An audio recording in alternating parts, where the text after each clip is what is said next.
നമസ്കാരം, ഞാൻ പരമേശ്വർ നമ്പൂതിരി. ആസ്ട്രോളജി ചാനലിലേക്ക് സ്വാഗതം. ഈ വരുന്ന 2025 ഫെബ്രുവരി മാസത്തിലെ മകം, പൂരം, ഉത്രം കാല ചിങ്ങക്കൂറുകാരുടെ ചന്ദ്രാനുള്ള ഫലത്തെക്കുറിച്ചാണ് ഞാൻ ഈ വീഡിയോയിൽ നിങ്ങളോട് സംസാരിക്കുന്നത്. ജ്യോതിഷത്തെ ബഹുമാനിക്കുന്നവർക്കും വിശ്വസിക്കുന്നവർക്കും വേണ്ടി മാത്രമായാണ് ഞാൻ ഈ വീഡിയോ ചെയ്യുന്നത് എന്നതിനാൽ ജ്യോതിഷത്തിൽ വിശ്വാസമില്ലാത്തവർ ദയവ് ചെയ്ത് ഈ വീഡിയോ കാണരുത് എന്നാണ് എൻ്റെ വിനീതമായിട്ടുള്ള അപേക്ഷ. ഫലങ്ങളെക്കുറിച്ച് സൂചിപ്പിക്കുമ്പോൾ നല്ല ഫലങ്ങളെ സൂചിപ്പിക്കും, മോശഫലങ്ങളെയും സൂചിപ്പിക്കാനിട വരും.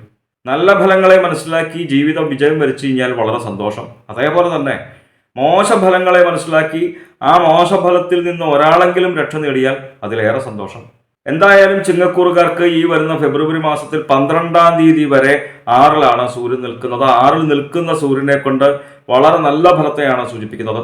നമ്മൾ അനുഭവിച്ചുകൊണ്ടിരിക്കുന്നതായിട്ടുള്ള പലവിധ ദുഃഖങ്ങളിൽ നിന്നും ദുരിതങ്ങളിൽ നിന്നുമൊക്കെ വളരെ നല്ല രീതിയിൽ തന്നെ മോചനം വന്നു ചേരുന്ന, ശാന്തി വന്നു ചേരുന്ന ഒരു കാലയളവിനെയാണ് സൂചിപ്പിക്കുന്നത്.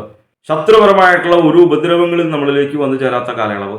ഏതെങ്കിലും വിധേന രോഗദുരിതങ്ങൾ അനുഭവിക്കുന്നുണ്ടായിരുന്നുവെങ്കിൽ ആ രോഗങ്ങൾക്കും ശമനം വന്നു ചേരുന്ന നല്ല ഫലത്തെയാണ് സൂചിപ്പിക്കുന്നത്. ശത്രു ദുഃഖ രോഗശമനം. 12-ാം തീയതിക്ക് ശേഷം 7-ലേക്ക് വരുമ്പോൾ ഉദരവ്യാധി ഉണ്ടാവുക, വഴിനടക്കൽ ഉണ്ടാവുക അത്ര നല്ല ഫലമല്ല. ഉദരവ്യാധി എന്ന് പറയുന്നത് വൈറസ് സംബന്ധമായിട്ടുള്ള രോഗദുരിതങ്ങളാണല്ലോ.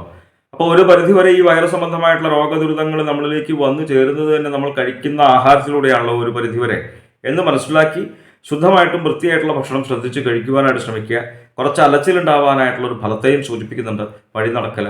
അപ്പോൾ ഈ സൂര്യനെ കൊണ്ട് 7-ലേക്ക് വരുമ്പോഴുള്ളതായിട്ടുള്ള ആ മോശഫലങ്ങളെ ഇല്ലാതാക്കാൻ വേണ്ടിയിട്ട് മഹാദേവനെ നല്ല രീതിയിൽ തന്നെ മനസ്സിരുത്തി ആരാധിക്കുക. കുടുംബത്തിൽ നിന്ന് നാമം ജപിക്കുമ്പോൾ പഞ്ചാക്ഷരം ജപിക്കുക. 11-ലാണ് ചൊവ്വ. 11-ൽ ചൊവ്വ നിൽക്കുന്നത് ഏത് ഗ്രഹങ്ങൾ 11-ൽ നിന്ന് കഴിഞ്ഞാലും വളരെ നല്ല ഫലത്തെയാണ് സൂചിപ്പിക്കുന്നത് എന്ന് പൊതുവെ ഞാൻ എടുത്തു പറയേണ്ടതില്ല. നമ്മൾ ആഗ്രഹിക്കുന്നതായിട്ടുള്ള പല നല്ല കാര്യങ്ങളും ശുഭകാര്യങ്ങളും നമ്മളിലേക്ക് വന്നു ചേരുന്നൊരു കാലയളവിനെയാണ് 11-ൽ നിൽക്കുന്ന ചൊവ്വയെ കൊണ്ട് സൂചിപ്പിക്കുന്നത്. പുതിയ പുതിയ സ്ഥാനമാനങ്ങൾ വന്നു ചേരുക, ജോലി സംബന്ധമായിട്ട് ഉയർച്ച വന്നു ചേരുക, ധനലാഭം ഉണ്ടാവുക, പുതിയ പുതിയ അധികാര സ്ഥാനങ്ങൾ നമ്മളിലേക്ക് വന്നു ചേരുക.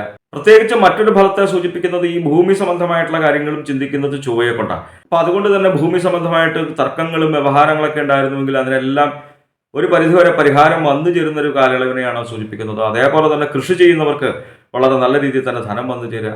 നല്ല ഫലമാണ് 11-ൽ ചൊവ്വ നിൽക്കുമ്പോൾ. അതുപോലെ തന്നെ 12-ാം തീയതി വരെ ബുധൻ 6-ലാണ്. 6-ൽ നിൽക്കുന്ന ബുധനും കാര്യവിജയത്തെ തന്നെയാണ് സൂചിപ്പിക്കുന്നത്. ചെയ്യുന്ന കാര്യങ്ങൾക്ക് നല്ല ഫലം നമുക്ക് അനുഭവേദ്യമായിട്ട് വരിക. എല്ലാവരും ആഗ്രഹിക്കുന്നതായിട്ടുള്ള ഫലമാണ്. പലവിധ സൗഭാഗ്യങ്ങൾ അനുഭവിക്കാനായിട്ട് വരിക, ജോലി സംബന്ധമായിട്ട് ഉയർച്ച വന്നു ചേരുക, ലൗകികങ്ങളായിട്ടുള്ള സുഖങ്ങൾ അനുഭവിക്കാനായിട്ടുള്ള യോഗം. 12-ാം തീയതി വരെ ബുധൻ 6-ലാണ്. അതിനുശേഷം 7-ലേക്ക് വരുമ്പോൾ കലഹത്തെയാണ് സൂചിപ്പിക്കുന്നത്. വിചാരിക്കാതെ മറ്റു പലരോടും കലഹം വന്നു ചേരുക. കലഹം വന്നു ചേരുന്നത് നിങ്ങൾക്കായിക്കോട്ടെ എനിക്കായിക്കോട്ടെ ആർക്കും ഇഷ്ടമുള്ള കാര്യമല്ല.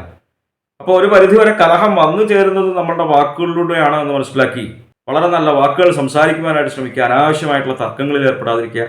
അനാവശ്യമായിട്ട് മറ്റുള്ളവരുടെ കാര്യങ്ങളിൽ തന്നെ ഇടപെടാതിരിക്കുക. ഇങ്ങനെയൊക്കെ ശ്രദ്ധിച്ചാൽ ഈ 7-ൽ നിൽക്കുന്നതായിട്ടുള്ള ആ ബുധനെ കൊണ്ട് പറയുന്നതായിട്ടുള്ള ആ കലഹത്തെ നമുക്ക് ഒരു പരിധിവരെ കുറയ്ക്കുവാൻ, ഇല്ലാതാക്കുവാനായിട്ട് സാധിക്കും.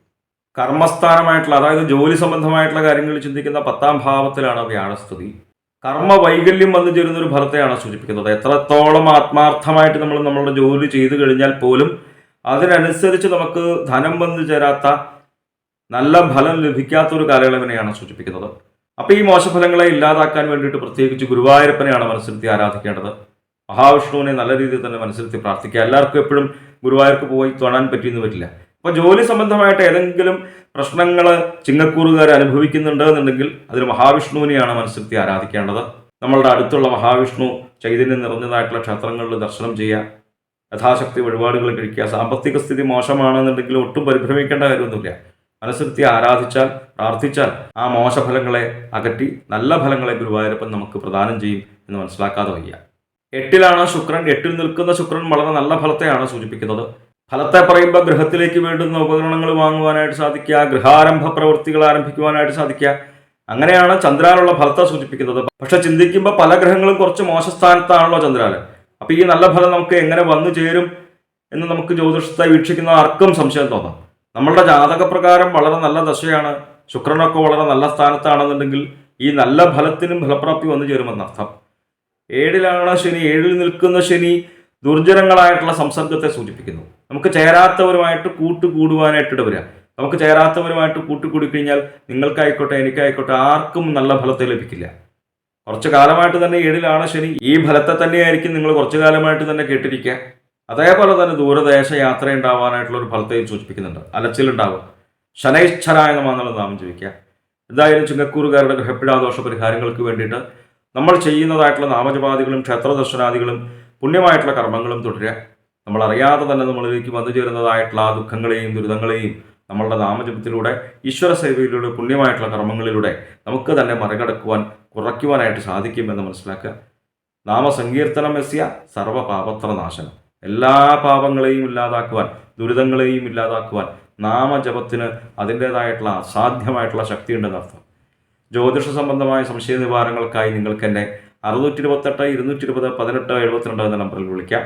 9497095577 എന്ന നമ്പറിൽ വാട്സപ്പ് ഉണ്ട്. വാട്സപ്പിൽ നിങ്ങൾക്ക് നിങ്ങളുടെ ജനിച്ച സമയവും സ്ഥലവും ഡേറ്റ് ഓഫ് ബർത്തും ഒക്കെ അയച്ചു തരികയാണ് എങ്കിൽ ഗ്രഹസ്ഥിതി ഉണ്ടാക്കി നിങ്ങളുടെ ഇപ്പോഴത്തെ മഹാദശയും ദശാപഹാരവും നമുക്ക് മനസ്സിലാക്കുവാനായിട്ട് സാധിക്കും.